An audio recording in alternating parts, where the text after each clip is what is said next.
আমার বন্ধুগণ, আল্লাহ রাব্বুল আলামিন পরের আয়াতে বলেন, ক্বাদ আফলাহা মান যাক্কাহা ওয়া ক্বাদ খাবা মান দাসসাহা। আল্লাহ তাআলা জানাই দিলেন, আমার বান্দারা তোমাদের মধ্যে যারা নেক আমল করে আল্লাহ রাব্বুল আলামিনের কাছে হলো তারা সফল বান্দা। সুবহানাল্লাহ। ওয়াকাদ খাবা মান দাসসাহা, আর যে নিজেকে কলুষিত করে সে হলো পাপী বান্দা। নিজেকে যে নেক আমলের দিকে আগিয়ে রাখবে সে হলো সফল বান্দা, আর নিজেকে যে কলুষিত করলো সে হলো কলুষিতহীন। আমার বন্ধুগণ, আল্লাহ রাব্বুল আলামিন এই সূরাতুল শামসের মধ্যে আল্লাহ তাআলা 7টা কসম খাওয়ার পরে আল্লাহ রাব্বুল আলামিন তারপরে বললেন যে এই সূরার মধ্যে আল্লাহ রাব্বুল আলামিন সামুদ জাতির ঘটনা মানুষদেরকে জানিয়ে একটা বিষয় হুঁশিয়ারি দিলেন যে আল্লাহ রাব্বুল আলামিনের দ্বীনের মেসেজ নিয়ে, নবুয়তের মেসেজ নিয়ে আল্লাহ তাআলা নবীদেরকে পাঠিয়েছেন, কিন্তু এক ধরনের জাতি, একটা গোষ্ঠী সেই নবীদেরকে দুনিয়া থেকে সরিয়ে দেওয়ার জন্য তারা নবীদের পিছু লেগেছে। নাউযুবিল্লাহি মিন যালিক। আমার বন্ধুগণ, তার মধ্যে একটা হচ্ছে كذبت ثمود بطغواها إذ انبعث أشقاها فقال لهم رسول الله ناقة الله وسقياها। আমার বন্ধুগণ, সামুদ জাতির জন্য আল্লাহ রাব্বুল আলামিন সালেহ আলাইহিস সালামকে পাঠিয়েছিলেন।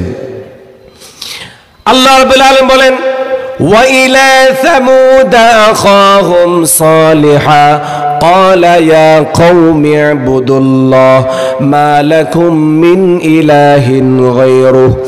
আল্লাহ তাআলা বলেন, সামুদ জাতির জন্য আল্লাহ তাআলা সালেহ আলাইহিস সালামকে পাঠিয়েছিলেন, কিন্তু তার কওমের লোকেরা এমন, তারা তার কাছে মুজিজা চেয়েছে যে আপনি যে আল্লাহ তাআলার পয়গম্বর, যদি আমাদের কি মুজিজা না দেখান তাহলে বিশ্বাস করব কিভাবে যে আপনি আল্লাহ তাআলার পয়গম্বর? মুজিজা দেখান। আমার বন্ধুগণ, সেই সামুদ জাতির মধ্যে নির্দিষ্ট একটা দিন ছিল, যে দিনে তারা গোত্রের সব মানুষগুলো একটা খোলা মাঠের মধ্যে তাদের যে মূর্তি পূজক ছিল তাদের সেই পূজা অর্চনার, তাদের সেই পূজাদেরকে নিয়ে মাঠের মধ্যে তারা জড়ো হতো। জড়ো হওয়ার পরে তাদের সেই দেবতার কাছে তারা চাইতো যে আমাদের যা লাগবে আমাদেরকে তোমরা দাও। কার কাছে চাইতো? দেবতাদের কাছে। হযরত সালেহ আলাইহিস সালাম যখন জানলেন যে খোলা ময়দানের নিচে তার গোত্রের মানুষগুলো দেবতাদের নিয়ে একত্রিত হয়ে তাদের থেকে খাবার চাইতেছে, তিনি সেখানে গিয়ে বললেন, তোমাদের সামনে যে এই দেবতাগুলো আছে সেগুলো তোমরা কি করো? তারা বলতেছে যে আমাদের সামনে যে দেবতাগুলো আছে আমরা সেগুলোর পূজা অর্চনা করি, এবং আমরা যদি কোনো সমস্যায় পড়ি আমাদের এই দেবতাগুলো আমাদেরকে সাহায্য করে। নাউযুবিল্লাহি মিন যালিক। হযরত সালেহ আলাইহিস সালাম তাদের সেই কথা শুনে তাৎক্ষণিক বললেন, তোমার এই দেবতার কাছে এই মুহূর্তে তোমরা দাবি করো যে তোমাদের জীবিকার কোনো পরিবর্তন করতে পারবে কিনা বা তোমাদের কোনো উপকার করতে পারবে কিনা, তোমরা তাৎক্ষণিক আমার সামনে এখন চাও। সালেহ আলাইহিস সালামের সেই গোত্র যারা পূজা অর্চনা করার জন্য দেবতা নিয়ে মাঠে গেল, তারাও জানে যে আমাদের সামনে যে দেবতাগুলো আছে তাদের কাছে আমরা কিয়ামত পর্যন্ত চাইলেও ওরা আমাদের জন্য কিছু করতে পারবে না। এবার তারা পলিসি করলো, আচ্ছা ঠিক আছে, আমরা না হলে আমাদের দেবতার কাছে চাইলাম না, আপনি এই মুহূর্তে আপনার রবের তো অনেক ক্ষমতার কথা আপনি বলেন, তাইলে এই মুহূর্তে আমাদের সামনে আপনার রব থেকে আপনি কি দেখাইতে পারবেন? আপনারা বলেন তো, সালেহ আলাইহিস সালাম তিনি হচ্ছেন আল্লাহ তাআলার পয়গম্বর, তিনি যদি আল্লাহ তাআলার কাছে ফরিয়াদ করেন আল্লাহ তাআলা দিবেন কি দিবেন না? জোরে কোন দিবেন কি দিবেন না? আমাদের মালিক তো এমন যে মালিকের কাছে চাওয়ার আগে মালিক আমাদের জন্য বাজেট পাঠিয়ে দিয়েছেন। সুবহানাল্লাহ বলেন। হযরত সালেহ আলাইহিস সালাম বললেন, তোমাদের কি প্রয়োজন এই মুহূর্তে তোমরা বলো, আমি আল্লাহ তাআলার কাছ থেকে চেয়ে এনে দিচ্ছি। সামুদ গোত্রের একজন লিডার ছিল, খুব চালাক। সে বলতেছে, আমাদের সামনে যেই পাথরের পাহাড় আছে, আপনি সেই পাথরের পাহাড় থেকে আমাদের জন্য একটি গর্ভবতী উষ্ট্রী আনবেন, এবং উষ্ট্রী আসার পরে সেটা আবার তাৎক্ষণিক প্রসব করবে, এবং যে বাচ্চা হবে সে বাচ্চাও মায়ের মতো বড় হবে। আপনারা বলেন তো, সালেহ আলাইহিস সালামের কাছে যে আবদার করেছে, এটা কি সহজ না কঠিন? সহজ না কঠিন? বিষয়টি সহজ, কিন্তু আল্লাহ রাব্বুল আলামিনের কাছে বিষয়টা কঠিন হলেও আল্লাহ রাব্বুল আলামিনের কাছে খুবই সহজ। হযরত সালেহ আলাইহিস সালাম পাহাড়ের পাদদেশে নামাজে দাঁড়ায় গেলেন, আল্লাহ তাআলার কাছে ফরিয়াদ করেন, আল্লাহ, আমার কওম এমন কওম, তারা আমার কাছে আবদার করেছে একটা গর্ভবতী উষ্ট্রী, এবং উষ্ট্রী আসার পরে আবার সেই প্রসব করে বাচ্চা হবে, বাচ্চাটাও তার মতো হবে, অত বড় হবে। আল্লাহ রাব্বুল আলামিন সালেহ আলাইহিস সালামের ফরিয়াদ কবুল করলেন। সেই পাহাড়ের পাথরের মধ্য থেকে আল্লাহ রাব্বুল আলামিন একটা উষ্ট্রী এবং তার সাথে বাচ্চা আল্লাহ তাআলা পাঠিয়ে দিলেন। আমার বন্ধুগণ, তাফসীরে নূরুল কোরআনের মধ্যে এসেছে যে যেই উষ্ট্রীটি সামুদ গোত্রের মানুষরা চেয়েছিল, সেটার বসার জায়গা হলো 60 হাত। কত হাত? 60 হাত। এই উষ্ট্রী যখন এসেছে, আসার পরে তারা দেখলো যে সামুদ আলাইহিস সালাম চাইলেন, তার মুজিজা দেখানো হয়ে গেল, মুজিজা তিনি দেখাইতেছেন। এখন তারা আবার বিপদে পড়ে গেল। সেটা হলো যে ওই আল্লাহ তাআলার নাকাতুল্লাহ, যেটাকে আল্লাহ তাআলার উষ্ট্রী বলা হয়, সামুদ আলাইহিস সালাম এই মুজিজার আগে তাদেরকে বললেন যে এই মুজিজা এটা আল্লাহ তাআলার পক্ষ থেকে মুজিজা, তোমরা যদি তার সাথে কোনো বেয়াদবি করো, আল্লাহ রাব্বুল আলামিনের এই নিদর্শনাবলীর সাথে বেয়াদবির কারণে তোমরা নিজেরাই নিজেদের অপরাধের কারণে ধ্বংস হইতে পারো। সিগন্যাল দিয়ে দিলেন যে সে যদি কোনো, তোমাদের দ্বারা যদি তার কোনো কষ্ট হয়, তাহলে এটার সমস্যা তোমাদের কি বহন করতে হবে? বলেন সমস্যা নাই। সম্মানিত হাজিরিন, সালেহ আলাইহিস সালাম আল্লাহ তাআলার কাছে দোয়ার ফলে উষ্ট্রী এলো। আসার পরে বিপদ আরো বেড়ে গেল। সেটা হলো, উষ্ট্রী যেই কূপ থেকে পানি খায়, ওই কূপের মধ্যে আর পানি থাকে না, সব পানি খেয়ে ফেলে। যেই জঙ্গলে গিয়ে বা যেখানে ঘাস উপযুক্ত জায়গা, সেখানে গিয়ে যখন ঘাস খায়, তার ঘাস খাওয়ার ফলে আর অন্য পশু ঘাস খাওয়ার সুযোগ হয় না। এবার তাদের মধ্য থেকে কথা হলো যে আমরা সালেহ আলাইহিস সালামের কাছে মুজিজা চাইলাম, এখন তো নিজেরাই নিজেদের বিপদ ডেকে এনেছি, এখন এর থেকে বাঁচার উপায় কি? আমার বন্ধুগণ, সালেহ আলাইহিস সালামের কওমের মানুষগুলো গিয়ে বলল, ওহে নবী সালেহ, এই মুজিজা আল্লাহ তাআলা পাঠানো মুজিজা, আমাদের সাথে চলতে কষ্ট হয়, বিদায় একদিন যদি পানি তোমার এই উষ্ট্রী পান করে, পরের দিন আমাদের উষ্ট্রীগুলো পান করবে, একদিন তোমারটা আর একদিন আমাদেরটা, মানে ভাগ করে দেওয়া হলো। একদিন ওই পশু পানি পান করবে, আর একদিন অন্য পশু পানি পান করবে, এবং সেই কওমের মানুষগুলো উষ্ট্রী থেকে দুধ গ্রহণ করে তারা তাদের জীবিকাগুলো চালাচ্ছে। আমার বন্ধুগণ, এভাবে চলতেছি। কওমের মধ্যে একটা পাপিষ্ঠ ছিল, ওই পাপিষ্ঠর সাথে ওই সমাজের একটা বেশ্যা নারীর সম্পর্ক ছিল। আল্লাহ রাব্বুল আলামিনের এই মুজিজা ওই নারীর পছন্দ হয় নাই, আল্লাহ রাব্বুল আলামিনের নিদর্শন তার পছন্দ হয় নাই। সালেহ আলাইহিস সালামের কওমের ওই পাপিষ্ঠকে ডাক দিয়ে বলল, তুমি যদি এই উষ্ট্রীকে কতল করতে পারো, তার মাথা আমার সামনে এনে দিতে পারো, তাহলে তোমার সাথে আমার সম্পর্ক হবে, তোমাকে আমি বিয়ে করব। এই প্রস্তাব দেওয়ার পরে নারীর সাথে ওই খারাপ লোকটার সম্পর্ক হওয়ার বিদায় সে প্রস্তাবে রাজি হয়ে গেল। ওত পেতে রইল কখন এই উষ্ট্রীকে হত্যা করা যায়।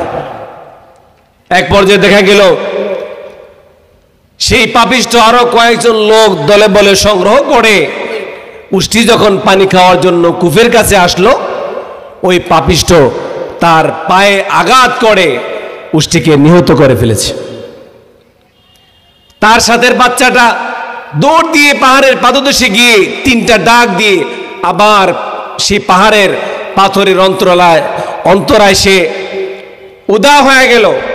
3টা ডাক দিল এজন্য যে আল্লাহ রাব্বুল আলামিন এই মুআজিজা সালেহ আলাইহিস সালামের আবেদনের কারণে পাঠিয়েছেন, কিন্তু তোমরা যে আল্লাহ তাআলার এই নিদর্শনাবলীর সাথে খারাপ ব্যবহার করলে 3 দিনের মাথায় আল্লাহ রাব্বুল আলামিন তোমাদের উপরে এমন আযাব পাঠাবেন যে আযাব হবে তোমাদের এই জমিন থেকে নিষ্পেষিত হওয়ার একটা মাধ্যম। আমার বন্ধুগণ, সালেহ আলাইহিস সালাম যখন এই খবর শুনলেন তিনি ব্যথিত হলেন। প্রথম দিন তার কওমের মানুষদের চেহারা হয়ে গেল হলদে বর্ণের, দ্বিতীয় দিন লাল বর্ণ, তৃতীয় দিন কালো বর্ণ হয়ে গেল। আল্লাহ রাব্বুল আলামিন সালেহ আলাইহিস সালামকে সেই এলাকা থেকে আল্লাহ তাআলা সরায় নিলেন। নেওয়ার পরে জিবরাইল আলাইহিস সালাম এমন ভাবে ওই এলাকাকে নিষ্পেষিত করে দিয়েছিলেন, দেখলে বোঝা যাবে যে এলাকার মধ্যে আর কোনো বসতি ছিল না। আল্লাহ তাআলা বলেন ফাদামদামা আলাইহিম রাব্বুহুম বিযামবিহিম ফাসাওয়াহা ওয়ালা ইয়াখাফু উকবাহা।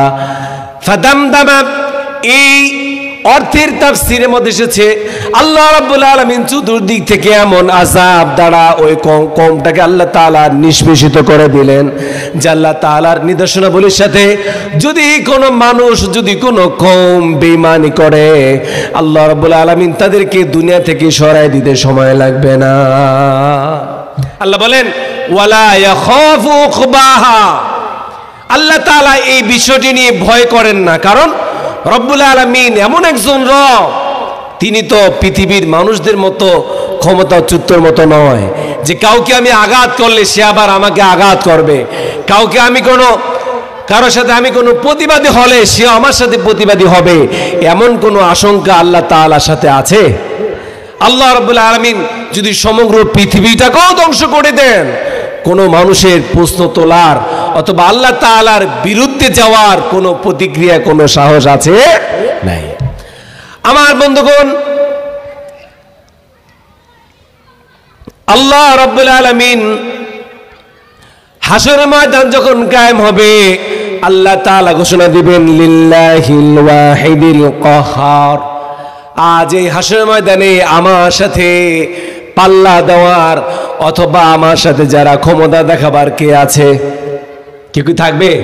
কেউ থাকবে না।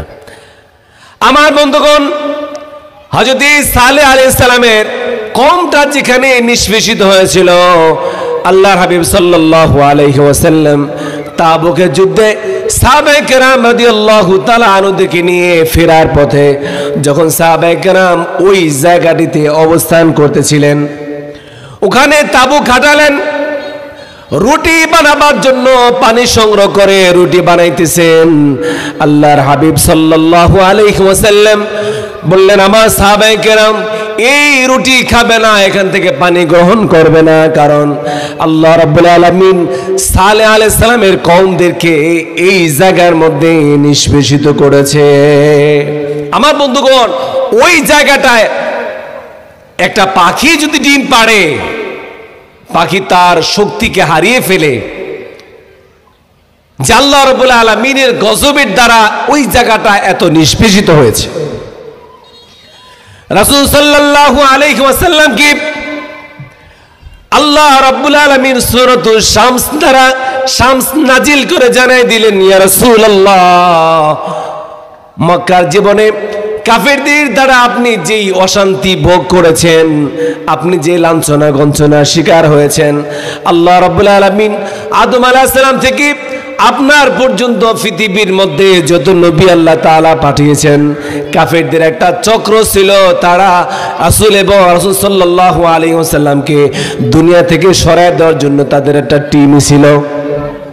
কাজেই আপনি মানুষদেরকে দ্বীনের কথা বলেন, মানুষদেরকে আপনি ইসলামের কথা বলেন। আমার বন্ধুগণ, রাসূল সাল্লাল্লাহু আলাইহি ওয়াসাল্লামের ছত্র ছায়ায় থেকেও, মুসলমানের নাম ধারণ করেও রাসূল সাল্লাল্লাহু আলাইহি ওয়াসাল্লামকে দুনিয়া থেকে সরায় দেওয়ার জন্য তারা একটা মসজিদ নির্মাণ করেছিল, যে মসজিদের নাম হচ্ছে মসজিদে দিরার। আল্লাহর হাবিব সাল্লাল্লাহু আলাইহি ওয়াসাল্লাম মদিনাতুল মুনাওয়ারায় হিজরত করার পরে তিনি একটি মসজিদ নির্মাণ করলেন, যে মসজিদের নাম হচ্ছে মসজিদে কুবা। কি নাম? মসজিদে কুবা। এবং মদিনাতুল মুনাওয়ারার মধ্যে একটা মসজিদ আছে, সেটার নাম হচ্ছে মসজিদে নববী। আল্লাহ হাবিব সাল্লাল্লাহু আলাইহি ওয়াসাল্লাম দ্বীনের মশাল নিয়ে সামনের দিকে এগোচ্ছেন, মানুষদেরকে তাওহীদের দিকে দাওয়াত দিচ্ছেন। রাসূল সাল্লাল্লাহু আলাইহি ওয়াসাল্লামের এই দাওয়াতি মিশনকে সরিয়ে দেওয়ার জন্য, আল্লাহ হাবিব সাল্লাল্লাহু আলাইহি ওয়াসাল্লামকে হত্যা করার জন্য আমের নামে একটা লোক রোম বাদশার সাথে একটা চুক্তি করলো যে মুহাম্মদকে আমরা এই পৃথিবী থেকে সরায় দেব। নাউজুবিল্লাহি মিন যালিক বলেন। আপনারা অবাক হবেন, আমের ছেলের নাম হচ্ছে হানজালা রাদিয়াল্লাহু তাআলা আনহু, যিনি সাহাবা একরাম রাদিয়াল্লাহু তাআলা আনহুদের মধ্যে অন্যতম সাহাবী। আমের পারস্য গিয়ে পারস্যের যিনি সম্রাট ছিলেন তার কাছে একটা আবদার জানালো যে আমাদের এলাকার মধ্যে, আমাদের সমাজের মধ্যে মুহাম্মদ নামধারী একটা মানুষ এসে আমাদের মানুষগুলোকে আমাদের ধর্ম থেকে সরায় দিয়া সে তার ধর্মের দিকে নিয়ে যাচ্ছে। আমরা চাই সে যেন তার এই মিশনকে সামনের দিকে এগোতে না পারে। আমার বন্ধুগণ, তার সাথে এই আলোচনা করার পরে মদিনার মধ্যে একটা খবর পাঠিয়ে দিলেন যে আমি আমার বিশাল বাহিনী নিয়ে মদিনা আক্রমণ করছি, তবে তোমাদের সার্বিক সহযোগিতা কামনা করি, করো, মুহাম্মদকে পৃথিবীর দিকে সরায় দিতে সময় লাগবে না। তাহলে কি করা যায়? আমের মদিনাতুল মুনাওয়ারার মধ্যে নামদারি মুসলমান যারা ছিল, মুনাফিক যারা ছিল, ওদের কি বলল যে তোমরা মসজিদে কুবার একটু দূরে একটা মসজিদ নির্মাণ করবা, যেই মসজিদের নাম থাকবে মসজিদে দিরার। মুহাম্মদুর রাসূলুল্লাহ সাল্লাল্লাহু আলাইহি ওয়াসাল্লাম সেই মসজিদের নাম শুনে যাতে বুঝতে না পারে যে আমরা তাকেই শেষ করে দেওয়ার জন্য মসজিদ নির্মাণ করেছি। আমার বন্ধুগণ, আল্লাহর হাবিব সাল্লাল্লাহু আলাইহি ওয়াসাল্লাম তাবুক যুদ্ধে যাবেন। তাবুক যুদ্ধে যাওয়ার জন্য তিনি তৈরি হচ্ছেন। একদল লোক এসে বলল, ইয়া রাসূলুল্লাহ, মসজিদে কুবা থেকে অনেক দূর হয়েছে আমাদের বসতি, আমাদের মধ্যে অনেক অসুস্থ মানুষ আছে, অনেক বয়োবৃদ্ধ আছে, আমরা মসজিদে কুবা এসে নামাজ আদায় করতে পারি না। ইয়া রাসূলুল্লাহ, আমরা একটা মসজিদ নির্মাণ করলাম, সে মসজিদে কুবা থেকে একটু দূরে, আমরা চাই আপনি সেই মসজিদে নামাজ আদায় করে মসজিদকে আপনি উদ্বোধন করবেন। নিয়ত কি ভালো না খারাপ? ভালো, নিয়ত ভালো, কিন্তু মনের মধ্যে গলত। আল্লাহর হাবিব সাল্লাল্লাহু আলাইহি ওয়াসাল্লাম তাদের এই কথার পরিপ্রেক্ষিতে বললেন, আমি তাবুক যুদ্ধে যাচ্ছি, তাবুক যুদ্ধ থেকে ফেরার পথে যদি আমার সুযোগ হয় তাহলে সেই মসজিদ আমি উদ্বোধন করে আসব। আমার বন্ধুগণ, রাসূল সাল্লাল্লাহু আলাইহি ওয়াসাল্লাম সাহাবায়ে কিরামদেরকে নিয়ে তাবুক যাচ্ছেন। যুদ্ধে থেকে ফেরার পথে মসজিদ থেকে একটু দূরে অবস্থান করা অবস্থায় আল্লাহ রাব্বুল আলামিন আয়াত নাজিল করলেন, ওয়াল্লাযীনা ইত্তাখাযু মাসজিদান দিরারা ওয়া কুফরান ওয়া তাফরীকান বাইনাল মুমিনিন ওয়া ইরসাদান লিমান হারাবাল্লাহা ওয়া রাসূলাহু। আল্লাহ রাব্বুল আলামিন জানিয়ে দিলেন, ইয়া রাসূলুল্লাহ, যে মানুষগুলো আপনাকে মসজিদ উদ্বোধন করার জন্য দাওয়াত দিয়েছে, নবী গো, ওই মসজিদ নামাজ আদায় করার জন্য নয়, ওটা আল্লাহ এবং আল্লাহর রাসূলের সাথে পার্থক্য করার জন্য, আপনাকে ধ্বংস করার জন্য তারা মসজিদে দিরার নির্মাণ করেছে। আমার বন্ধুগণ, আল্লাহ রাব্বুল আলামিন রাসূল সাল্লাল্লাহু আলাইহি ওয়াসাল্লামকে যখন এই মেসেজ দিলেন, আল্লাহ হাবিব সাল্লাল্লাহু আলাইহি ওয়াসাল্লাম সাহাবায়ে কেরাম রাদিয়াল্লাহু তাআলা আনহুর মধ্য থেকে একদল লোক পাঠিয়ে দিলেন যে আমি মদিনাতে অবস্থান করার আগে তোমরা সেই মসজিদে দিদারকে ভেঙে চুরমার করে দেবে। ভেঙে চুরমার করা হলো। আল্লাহ হাবিব সাল্লাল্লাহু আলাইহি ওয়াসাল্লাম সেই জায়গাটাকে সমতল পেলেন, একজন সাহাবীকে সেই জায়গাটি দেওয়ার জন্য অনুরোধ করলেন। সাহাবী বলল, ইয়া রাসূলুল্লাহ, আল্লাহ রাব্বুল আলামিন যেই জায়গার বিষয়ে আল্লাহ তাআলা আয়াত নাজিল করেছেন, আমি সেই জায়গা নিতে চাই না, সেই জায়গাটি এখনো বিরান পড়ে আছে। আমার বন্ধুগণ, কাজী বলতেছিলাম যে রাসূল সাল্লাল্লাহু আলাইহি ওয়াসাল্লাম শুধু নয়, আল্লাহ রাব্বুল আলামিনের দ্বীনের কথা, আল্লাহ রাব্বুল আলামিনের ইসলামের কথা, কোরআনের কথা যারাই বলার জন্য সামনের দিকে আগাইতেছে, একদল মানুষ তাদের জবানকে বন্ধ করে দেওয়ার জন্য তারা তাদের পিছু লেগেছে। আমার বন্ধুগণ, কিন্তু আল্লাহ রাব্বুল আলামিন তার কোরআনকে সমুন্নত করবেন, তার কোরআনকে আল্লাহ তাআলা সামনের দিকে আগায় নেবেন, দ্বীনের মশালগুলো সামনের দিকে চলতে থাকবে। এই ধারাবাহিকতা আল্লাহ রাব্বুল আলামিন যতদিন এই পৃথিবী আল্লাহ তাআলা টিকিয়ে রেখেছেন, এটাকে বাদ এবং প্রতিবাদ করার ক্ষমতা পৃথিবীর কারো নাই। বন্ধুগণ, জিকির করেন লা ইলাহা ইল্লাল্লাহ, লা ইলাহা ইল্লাল্লাহ।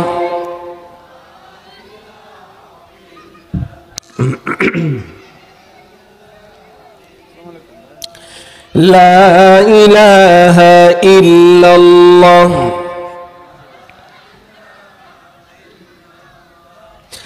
লা ইলাহা ইল্লাল্লাহ, লা ইলাহা ইল্লাল্লাহ, লা ইলাহা ইল্লাল্লাহ মুহাম্মাদুর রাসূলুল্লাহ সাল্লাল্লাহু আলাইহি ওয়াসাল্লাম। আমার বন্ধুগণ, আল্লাহ রাব্বুল আলামিন ওহীর মাধ্যমে তার নবীর উপরে আল্লাহ তাআলা কোরআন নাজিল করেছেন। সমগ্র নবীদের উপরে জিবরাইল আলাইহিস সালাম যতদিন বা যেই কয়বার এসেছেন আমার আপনার নবী মুহাম্মদুর রাসূলুল্লাহ সাল্লাল্লাহু আলাইহি ওয়াসাল্লামের নিকট, তাদের চাইতে 1000 বার বেশি এসেছেন। আল্লাহ রাব্বুল আলামিন বলেন, নবীরা চলে গেছেন, আল্লাহ রাব্বুল আলামিন ওহী বন্ধ করে দিয়েছেন। নবী নাই, আল্লাহ রাব্বুল আলামিন ওহী বন্ধ করেছেন, কিন্তু ইলহাম আল্লাহ তাআলা বন্ধ করেন নাই। ইলহাম আল্লাহ তাআলার আবেদ যারা, নেককার বান্দা যারা, উলিয়া উলিয়া যারা, আলেম ওলামা যারা, আল্লাহ রাব্বুল আলামিনের ইলহাম তাদের উপরে অবতারিত থাকবে যতদিন আল্লাহ তাআলা এই পৃথিবীকে টিকিয়ে রাখবেন। সুবহানাল্লাহি ওয়া বিহামদিহি।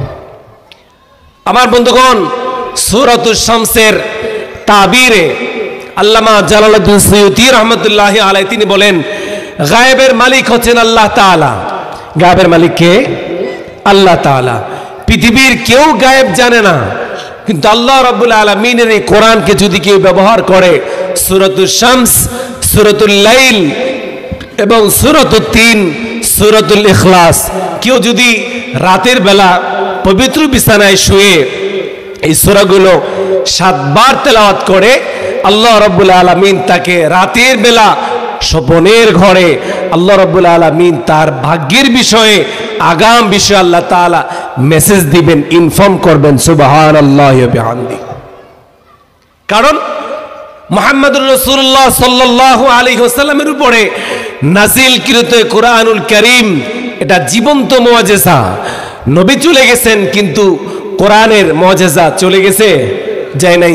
আল্লাহ রাব্বুল আলামিন জীবন্ত কোরআনুল কারীম এখনো আমাদের মাঝে আল্লাহ তাআলা রক্ষিত রেখেছেন।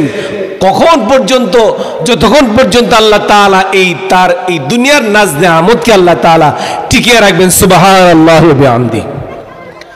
আমার বন্ধুগণ, আমরা নাম শুনেছি বাদশাহ হারুন আর রশিদ, নাম শুনেছি কিনা বলেন? আল্লাহ রাব্বুল আলামিনের একজন আবেদ ছিলেন, এমন আবেদ সময় পেলে আমরা দুনিয়ার কাজের মধ্যে ব্যস্ত হই, কিন্তু বাদশাহ হারুন আর রশিদ তিনি যখন সুযোগ পেতেন জায়নামাজে দাঁড়িয়ে যেতেন, আল্লাহ রাব্বুল আলামিনের ইবাদতের প্রতি নিজেকে মশগুল করতেন। সুবহানাল্লাহি ওয়া বিহামদি। তিনি নিজে নিজে ইরাদা করলেন আমি একটা মসজিদ বানাবো, আমার এই মসজিদের পিছনে কারো দান থাকবে না, আমার নিজের অর্থায়নে আমি মসজিদ নির্মাণ করব, তিনি ঘোষণা করে দিলেন। আল্লাহ রাব্বুল আলামিন আল্লাহ পাকের আবেদ বাদশাহ হারুন আর রশিদকে রাতের গভীরে আল্লাহ তাআলা স্বপ্নের ঘরে দেখায় দিলেন, হারুন আর রশিদ তুমি যে মসজিদ নির্মাণ করতেছো মসজিদ কমপ্লিট হয়ে গেছে, উদ্বোধন হবে, জান্নাতের মধ্যে দেখে নাও দুনিয়াতে ঘর করার কারণে আল্লাহ রাব্বুল আলামিন জান্নাতের মধ্যে তোমার জন্য একটা বালাখানা তৈরি করেছে।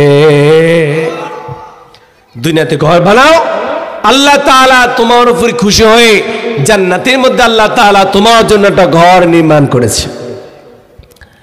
বাদশা হারুন আর রশিদ দেখতেছেন তার সেই সুন্দর ঘরখানা, তাকে দেখেন তার সেই ঘরের পাশে আর একটা ঘর। স্বপ্নের মধ্যে চিন্তা করলেন ওই ঘরখানা হয়তো তার হবে, কিন্তু তাকে ইলহাম করা হলো যে তোমার জন্য বাজেট এই ঘর, পাশে এই ঘরটা তোমার না, তোমার মসজিদ নির্মাণের কাজে যেই যুগালি ছিল সেই যুগালির ঘর হইল তোমার ঘরের এই পাশেরটা। আমার বন্ধুগণ কি দেখলেন, তা হঠাৎ করে তার ঘুম ভেঙে গেল। চিন্তা করলেন আমি ঘোষণা দিলাম নিজের অর্থায়নে মসজিদ নির্মাণ করব, আমার সাথে আবার কোন যুগালি শরীক হলো, আমার একটু বিষয়টা দেখা দরকার। তার মসজিদ নির্মাণের ক্ষেত্রে যত রাত ছিল, যুগালি ছিল, যত লোকজন ছিল সবাইকে তিনি দাওয়াত করলেন। দাওয়াত করার পরে খাওয়া দাওয়া শেষ হয়ে গেল, তিনি ডাক দিলেন যে আজকে আমার সামনে একটা সত্য কথা বলবে, সেটা হলো যে আমার এই মসজিদ নির্মাণের কাজে আমি তো আর কাউকে রাখি নাই, তাহলে তোমাদের মধ্যে কে আমার এই ঘরের সাথে সহযোগিতা করেছো, হাত জাগাও বা দাঁড়িয়ে যাও। একজন যুগালি তিনি দেখলেন আড়াল হওয়ার আর সুযোগ নাই, যেহেতু জেনে গেছেন, তিনি দাঁড়িয়ে বললেন বাদশা হারুন আর রশিদ আপনার এই ঘরের সাথে আমার বাবার প্রত্যেক সম্পত্তির 3 টুকরো পাথর আমি আপনার এই ঘরের সাথে যুক্ত করেছি। চিন্তা করলাম আপনি তো এই ঘরের সাথে অংশীদার হিসেবে আর কাউকে নেবেন না, যদি আমি যতটুকু আমি পারি সাধ্য আছে, যদি আমি ওইটাও শরীক হইতে পারি, আল্লাহ রাব্বুল আলামিন আপনাকে জান্নাতের ঘর দিবেন, সাথে যেন আমিও পাই, এই এরাদা মনের মধ্যে নিয়ে আমি সেই ঘরের সাথে আমি 3 টুকরো পাথর দিয়ে শরীক হলাম। আমার বন্ধুগণ ওই যুগালি বলতেছে একদিন গভীর রাতে, দিনের বেলা আনি নেই, মানুষ দেখবে, রাতের বেলা আমি পাথরগুলো আপনার পাথরের স্তূপের পাশে রেখে দেখলাম ঘর নির্মাণের জন্য আপনি যে পাথরগুলো এনেছেন এবং আমার এই যে পাথর এটার কালার সেম, আপনার পাথরের সাথে আমার পাথরগুলো সংযুক্ত করে আল্লাহ তাআলার কাছে ফরিয়াদ করলাম, রব্বে কারীম, আল্লাহ দুনিয়াতে আপনি বলেছেন যে মসজিদ নির্মাণ করবে জান্নাতে, তার জন্য আপনি একটা ঘর বানাবেন, আমার তো অর্থ সম্পদ নাই, আমার এই সামান্য টুকরো পাথরের সাথে বাদশাহ হারুন আর রশিদের পাথরগুলো মিলিয়ে জান্নাতের মধ্যে আপনি তাকে ডেকে যখন একটা ঘর দিবেন, সাথে সাথে আপনার ঘরের সাথে আমাকে আপনি একটা ঘরের ব্যবস্থা করে দিয়ে